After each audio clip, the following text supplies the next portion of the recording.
I'm Richard, and I'm one of the guys with London Walks, and this is our Cotswold walk.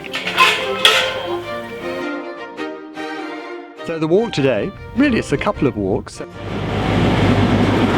We arrive at Kingham Station, which is on the edge of the Cotswolds, and then we have a bit of a drive for about half an hour, and then we get to an area around Chipping Campden, so that's where our main part of the walk is today. Now this is the high street we're going to walk along, so the main road of the town. The buildings are between the 14 and the 1800s, that's really what you're going to be seeing. And then after lunch we're going to go on another drive, and we'll go through Idbury, we go through Broadway. Now Broadway is one of the big sort of nice villages of the Cotswolds, and then we got to Snow's Hill, which is one of the tiny little villages on one of the top of the wolds or hills, and then finally we arrive at Upper Slaughter, and it's at Upper Slaughter we go for our walk, and we walk between the village of Upper Slaughter to Lower Slaughter, through the fields, over the clappered bridges, and through the kissing gates, and it's quite a pleasant time. The name Slaughter, Upper Slaughter, nothing to do with killing, I'm pleased to say.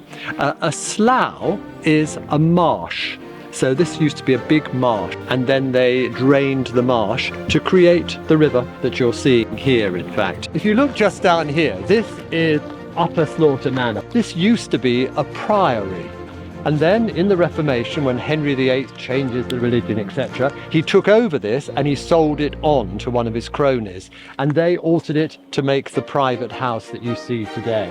I love the countryside. I think it's so beautiful up here, particularly now in the early spring, which is where we are at the moment. Through the seasons it changes, so I love that about it as well.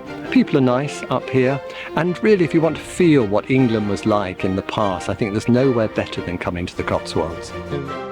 Just turn up where it says online, and a guide will be there about quarter of an hour before that time to greet you and explain about the day, take some money from you, and then they will look after the railway tickets and all the rest of it, and off you go. We look after you and we go fast to where we want to take you for the walk. Round this way. We walk along the path here. Come and have a look at the village. So here we are, end of the walk, at the other end of the Slaughter walk. So we walk from Upper Slaughter down to Lower Slaughter, through the fields here with the horses. Coaches come now and we're going to get back to the railway station.